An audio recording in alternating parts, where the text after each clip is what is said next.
The Collective's Archive Entry 2784A. First contact with the species designated human occurred during their early exploration of their neighboring star system.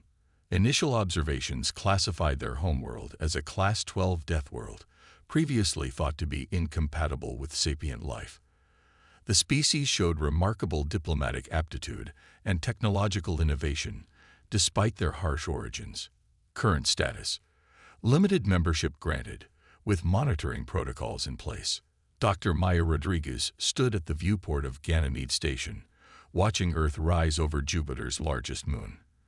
20 years had passed since humanity joined the Collective, and she still couldn't shake the feeling that they'd given up too much for too little.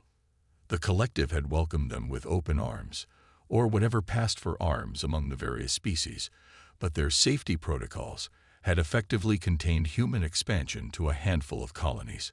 The quantum comm on her desk chirped, pulling her attention from the view. The holographic display showed an urgent message from New Eden, humanity's farthest colony. She'd been expecting this transmission for days. Dr. Rodriguez, the hologram of Dr. James Chen, flickered to life, his usually composed face showing signs of stress. The deep core samples. They're exactly what we suspected. The mineral isn't just rare, it's impossible. The crystalline structure suggests artificial engineering at the quantum level.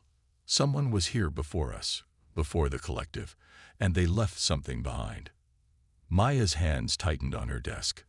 The Collective's restrictions on human mining operations suddenly made much more sense. Have you informed the Collective's Science Council? No, James replied, glancing over his shoulder. And I don't plan to. Maya, the energy readings we're getting. This could revolutionize our understanding of physics, but more importantly, it could give us the leverage we need. The Collective's been feeding us scraps of their technology while keeping us contained. They fear us, fear what we might become. Maya nodded slowly. Humans had adapted to every challenge thrown at them, turning the harsh conditions of Earth into advantages. Their neural plasticity, their ability to learn and innovate, even their endurance, all traits that made the other species nervous. Send me everything you have, she said. And James, be careful. I'll contact Admiral Harrison. If the Collective discovers this before we're ready. They won't, James assured her. We've developed a new quantum encryption algorithm. They won't even know we're talking. After ending the transmission, Maya pulled up another file on her holographic display. It contained surveillance footage she gathered over the years. Footage of Collective ships visiting abandoned systems, of secret meetings between their highest council members. They claimed to be a democratic federation of species, but Maya had seen enough to know better. She opened a secure channel to Admiral Sarah Harrison's office on Luna Base. The aging military commander had never fully trusted the Collective, maintaining a secret program of weapons research despite the peaceful exploration treaties. Sarah, Maya said as soon as the connection established. Remember that contingency plan we discussed. I think it's time we moved it from theoretical to practical. The Admiral's weathered face showed no surprise. The New Eden discovery. It's bigger than we thought. The Collective. They've been hurting us, Sarah, keeping us away from certain regions of space, directing our expansion along prepared paths. I think they've been doing this to every new species they encounter. Not surprising, Sarah mused. A species that evolves on a death world either dies out or becomes unstoppable. They probably have protocols for dealing with species like us. Maya sent over the encrypted data from New Eden. Well, their protocols just failed. What we found, it changes everything. The question is, do we confront them directly or keep playing their game while we prepare? Sarah studied the data, her expression hardening. Neither. We do what humans do best. We adapt, we innovate, and we surprise them. They think they know what we're capable of. They haven't seen anything yet. Maya turned back to the viewport, watching as a Collective trade ship departed Jupiter's orbit. Its sleek design spoke of centuries of advancement, of technological superiority. But humans had survived in a planet that tried to kill them every day, had reached for the stars despite their limitations, had never stopped pushing boundaries. "Send word to all our research bases," Maya said. "Tell them to activate Protocol Phoenix. It's time humanity stopped playing by their rules." The game was about to change, and the collective had no idea they'd already lost. The collective's emergency session began with the usual pomp and ceremony, but Ambassador Elena Santos noticed something different in the air. The Murisk delegates' fur stood on end, their bioluminescent patches pulsing with anxiety. The crystalline vac had dulled their usually brilliant surfaces. They knew something, and they were afraid. The human colonies have exceeded their approved resource extraction quotas, High Administrator Wolven announced, his gelatinous form rippling with what Elena had learned to recognize as agitation. Furthermore, their quantum research facilities have been detected operating outside sanctioned parameters. In accordance with Collective Security Protocol 447, we propose implementing additional oversight measures. Elena kept her face carefully neutral, a skill honed through years of diplomatic service. Inside, her mind raced. The collective shouldn't have been able to detect the quantum research. Unless the collective's concern for safety is appreciated, she began, choosing her words carefully. However, humanity's development has remained within the agreed-upon frameworks.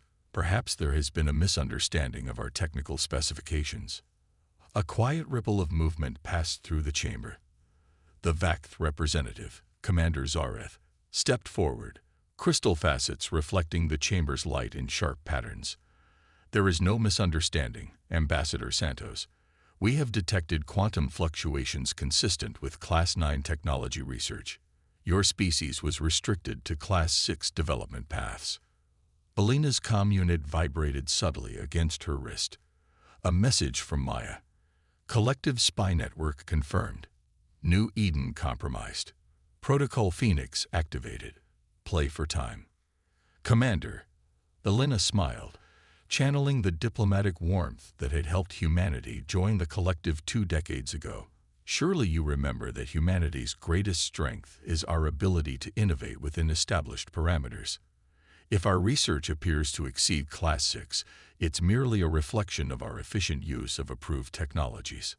The chamber's atmospheric processors hummed as they compensated for the increasing tension. Several species were releasing stress pheromones, creating a cocktail of chemicals that human scientists had learned to interpret. Fear, aggression, determination. High Administrator Wolven's surface rippled more violently. "We have been patient with your species, Ambassador Santos, perhaps too patient. The restrictions placed on Deathworld species exist for the safety of all. Your kind, you adapt too quickly, innovate too readily.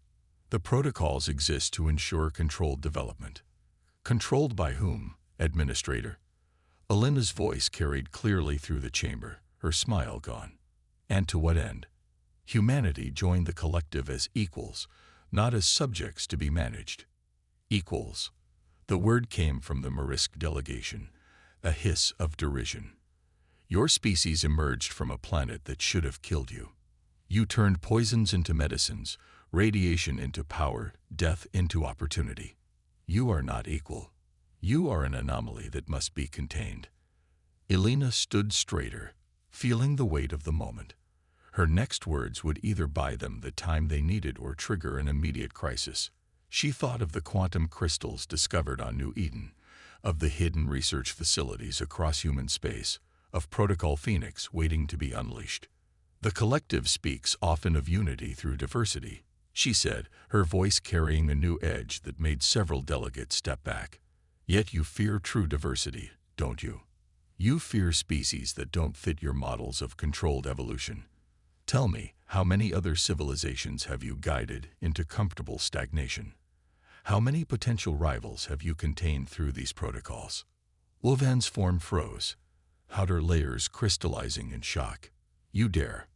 "We dare because that's what humans do," Elena interrupted. "We dare to question, to push boundaries, to survive. You've studied our history. You know that every attempt to contain humanity has only made us stronger. The protocols, the restrictions, the oversight, they were never about safety. They were about control. Her comm unit vibrated again. Maya's message was brief. Fleet positions confirmed. New Eden facility secured. Waiting for your signal. Elena looked around the chamber, meeting the eyes, optical sensors, and sensory organs of each delegation. Humanity graciously declines the proposed oversight measures, she announced. Furthermore, we are immediately withdrawing from all technological restriction protocols, effective immediately. The chamber erupted in chaos. Security fields flickered to life around various delegations. The Vakth's crystalline forms began resonating in their equivalent of alarm calls. This is unprecedented. Ulven's voice rose above the chaos.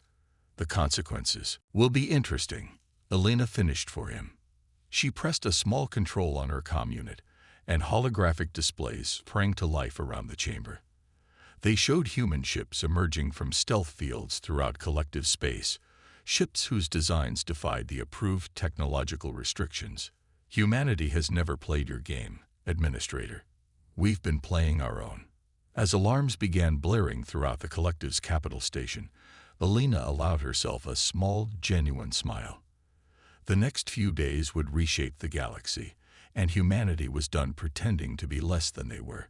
The breaking point had arrived, and with it, the dawn of a new era in galactic politics. Maya's final message flashed on her comm. Protocol Phoenix fully activated. Let them see what Deathworlders can really do. Admiral Sarah Harrison stood in the command center of humanity's first fleet, deep within the asteroid fortress humanity had secretly built in the Oort cloud. The massive holographic display showed thousands of points of light, ships emerging from hidden shipyards throughout human space, each representing years of clandestine development and innovation. Status report, she commanded, her voice carrying the weight of 2 decades of preparation. Protocol Phoenix proceeding as planned. Admiral, her XO, Commander David Chen, reported.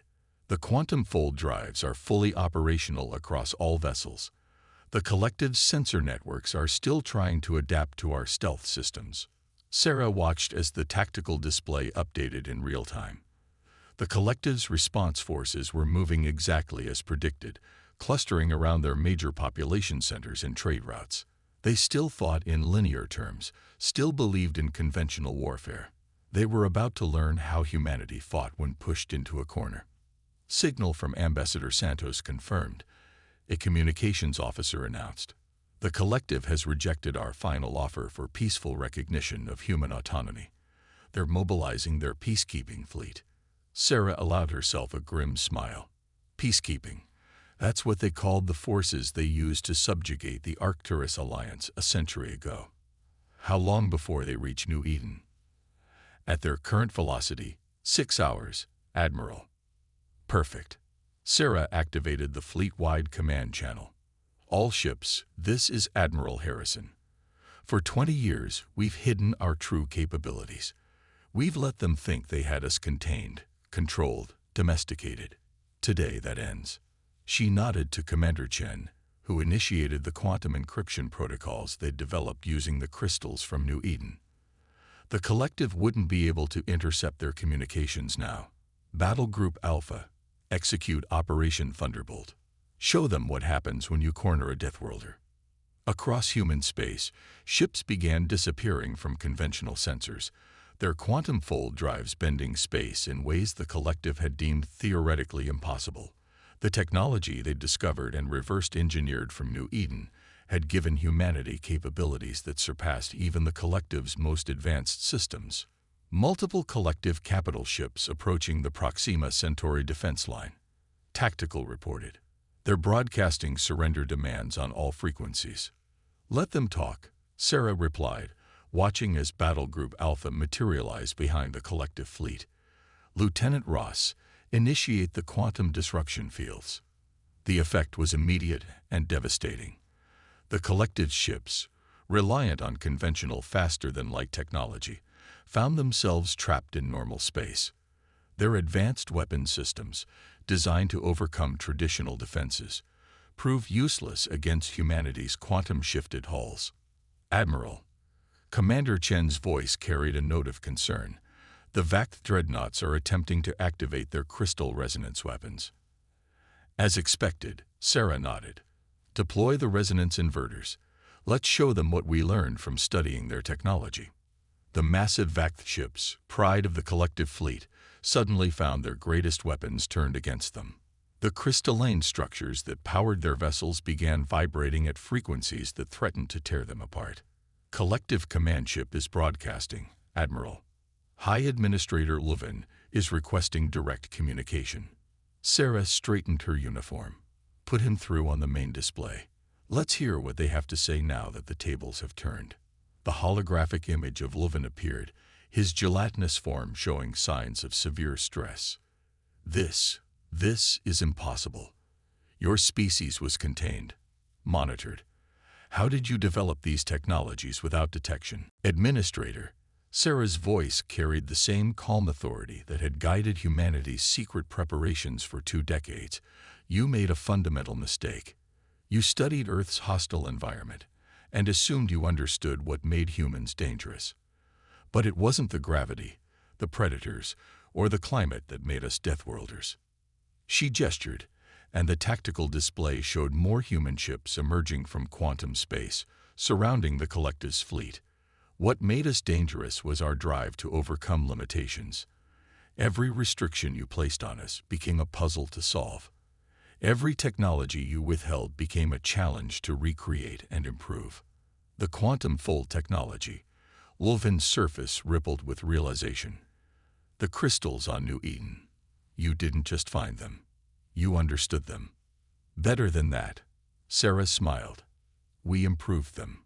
Your ancestors might have created that technology, Administrator, but they never imagined what a species evolved to overcome impossible odds could do with it. Commander Chen approached with a datapad. All collective forces are contained, Admiral. No casualties on either side. You see, Administrator, Sarah continued, we could have launched a conventional war. We could have fought you ship to ship, traded lives for victory. But humans don't just survive. We adapt. We evolve. We find better ways. She leaned forward, her expression hardening. Now shall we discuss the terms of the collective surrender? Or would you prefer a demonstration of what else humanity has been hiding? Captain Michel Rivera watched from the bridge of the HSS Hyperion as the massive collective armada emerged from hyperspace near Proxima Centauri. The enemy fleet was impressive. Thousands of ships representing the combined might of dozens of species. Under normal circumstances, such a force would have been overwhelming. But these weren't normal circumstances. Multiple signatures detected. Her tactical officer reported. They're deploying their entire 7th Fleet. Energy readings suggest they've brought planet-killer-class weapons. Michel smiled. The collective was fighting the last war, bringing their biggest guns to what they thought would be a conventional battle. They still hadn't grasped what they were truly facing. Status of the quantum field generators, she asked, watching as the enemy fleet moved into attack formation. All systems nominal, Captain. The crystalline matrices are stable and synchronized across all defense platforms. The collective fleet began broadcasting their demands, their message translated simultaneously across all known communication frequencies. Human forces, you have violated numerous security protocols and demonstrated possession of restricted technologies. Surrender immediately or face annihilation. Michel opened a channel to Admiral Harrison's command ship. They're in position, Admiral. Permission to initiate Operation Looking Glass. Granted, Captain. Show them why you never corner a species that turns survival into an art form. Michel nodded to her crew. Deploy the quantum mirrors. Across the battlefield, hundreds of specialized satellites activated simultaneously. The technology, reverse-engineered from the crystals found on New Eden, didn't just bend light, it bent reality itself. To the collective sensors, the human fleet suddenly appeared to multiply, each ship spawning dozens of perfect duplicates. Enemy fleet is responding, Tactical reported. They're launching autonomous combat drones to identify the real ships. Perfect, Michelle grinned. Initiate Phase 2. Let's show them what we learned from studying their own technology. The quantum mirrors didn't just create visual duplicates. They generated actual quantum echoes of human ships, each capable of affecting real space. When the Collective's drones engaged, they found themselves fighting shadows that could bite back. Multiple enemy vessels disabled, her XO reported. Their targeting systems can't distinguish between our real ships and the quantum echoes. They're shooting at ghosts. The Collective fleet's formation began to break down as confusion spread through their ranks. Their highly advanced AI combat systems, designed to predict and counter conventional tactics, found themselves overwhelmed by battles that defied the laws of physics as they understood them. Captain, communications cut in. We're detecting a power surge from their flagship. They're preparing to deploy their resonance cascade weapon. Michelle had been waiting for this. The resonance cascade was the Collective's ultimate weapon, designed to tear apart matter at the molecular level. It was also exactly what humanity had been preparing to counter. Execute Operation Feedback Loop, she ordered. Let's show them why you don't use wave-based weapons against a species that learned to surf Sunimus. As the Collective weapon fired, the quantum mirrors caught its energy and began reflecting it back. Not just once, but thousands of times, each quantum echo adding to the effect. The cascade of energy meant to destroy the human fleet instead created a loop of increasing power that the Collective's own ships couldn't escape. Enemy flagship is powering down, Tactical reported with a note of satisfaction. Their weapon systems are offline. Multiple ships are reporting critical failures. Michelle opened a channel to the entire human fleet. All ships, execute final phase. Quantum convergence in 3, 2, 1. The quantum echoes suddenly collapsed inward, each mirror focusing its stored energy onto specific points in space. The Collective ships found themselves trapped in bubbles of warped space-time, unable to move or fight. Status report, Michelle demanded, watching as the massive enemy fleet hung helpless in space. 97% of enemy vessels contained, her XO confirmed. Minimal structural damage, no casualties on either side. The quantum prisons are stable. Michelle allowed herself a moment of pride. This was what humanity did best, finding solutions that went beyond simple destruction. They had faced extinction-level events on Earth, learned to think in terms of survival rather than dominance. Signal from the Collective flagship, communications announced. They're requesting terms of surrender. Put them through, Michelle ordered, straightening in her command chair. Let's show them that humans know how to win without destroying their opponents. The holographic image of the Collective fleet commander appeared, its crystalline form dulled with defeat. How did you devise such strategies?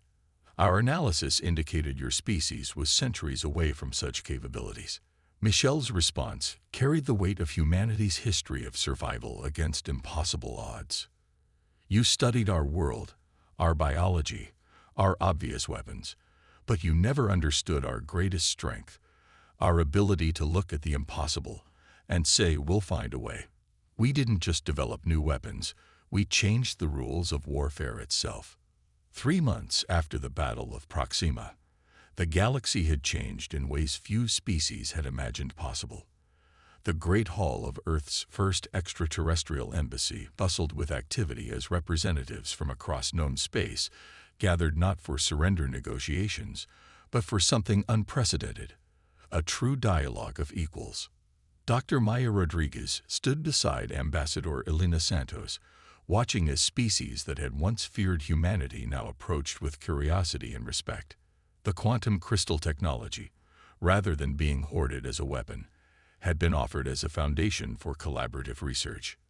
The VAC delegation is requesting another joint research initiative, Elena mentioned, reviewing her datavad. They're particularly interested in how we modified their crystalline technology. Maya nodded, remembering those frantic years of secret development. They still don't quite understand how we did it, do they? How we looked at their most advanced weapons and saw something different. That's what makes humans unique, a resonant voice interjected. They turned to find High Administrator Ulvan approaching, his gelatinous form now carrying the subtle iridescence that indicated diplomatic status. We spent millennia developing protocols to contain potential threats. You spent that time learning to transform threats into opportunities. The former adversary had undergone his own transformation since the conflict. The collective's governing structure had been dismantled, replaced by a new galactic cooperative where species were truly equals, their differences celebrated rather than controlled. The latest survey teams have identified 3 more Deathworld species approaching spaceflight capability. Ulvan continued. In the past, we would have prepared containment protocols. Now we find ourselves asking, what might they teach us? Elena smiled. And that, Administrator, is why humanity fought not to dominate, but to change the conversation. Every species has something unique to offer, shaped by their evolution and challenges. Across the hall, human scientists worked alongside alien researchers, sharing insights and discoveries. The quantum crystals had turned out to be just the beginning. When species stopped hiding their advances from each other, progress accelerated exponentially. Admiral Harrison's report from the Arcturus sector arrived. Maya noted, pulling up the data. The freed Alliance worlds are rapidly incorporating human innovations into their infrastructure. They're calling it a renaissance. A renaissance, Ulvan mused, his surface rippling with thoughtful patterns. We feared Deathworld species because they evolved to overcome impossible challenges. We never considered that this very trait might be what the galaxy needed. The hull's massive windows offered a view of Earth's orbital shipyards, where vessels of human and alien design were being constructed side by side. The quantum fold drives, once a closely guarded secret, now powered ships from dozens of species, opening up previously unreachable regions of space. Have you reviewed the proposals from the Marisk Education Council? Elena asked Ulvan. They want to establish an exchange program with human universities. Apparently, our method of theoretical problem-solving has caught their attention. The same species that once argued for our containment, Maya observed with a hint of irony. Now they want to learn how we think. Because you showed us a truth we have forgotten, Ulvan admitted. The galaxy isn't made safer by containing evolution and innovation. It's made safer by sharing them, by letting each species contribute their unique perspective. A commotion near the hall's entrance drew their attention. A delegation from one of the newly discovered Deathworld species had arrived, their first official contact with the wider galaxy. Instead of being met with fear and containment protocols, they were welcomed with genuine curiosity and respect. They look nervous, Elena observed. Reminds me of humanity's first contact. But their experience will be different, Ulvan assured. Thanks to humanity's persistence, they're entering a galaxy that values their potential rather than fears it. Maya watched as human diplomats approached the new species, their welcome carrying none of the hidden agendas and restrictions that had characterized first contact protocols of the past. This was humanity's true victory, not the defeat of the collective, but the transformation of galactic society itself. We should thank you, she told Ulvan, in a way. Your attempts to contain us forced humanity to innovate in ways we might never have considered otherwise. By trying to keep us in a box, you taught us to think outside of every box we encountered. The former High Administrator's surface displayed patterns of acknowledgement. Perhaps that is the greatest lesson we've learned. The universe is too vast, too diverse for any one species or system to control. The only way forward is together, each contributing our unique strengths. As the new delegation was led further into the hall, Maya caught fragments of conversation about shared research, cultural exchange, and collaborative exploration. The galaxy had entered a new age, one where the very adaptability and innovation that had once inspired fear now drove progress. Humanity had done more than prove their worth. They had shown the galaxy a better way forward, transforming ancient fears into new possibilities. And somewhere out there, other Deathworld species were reaching for the stars, ready to add their own unique perspectives to the greatest collaborative effort in galactic history.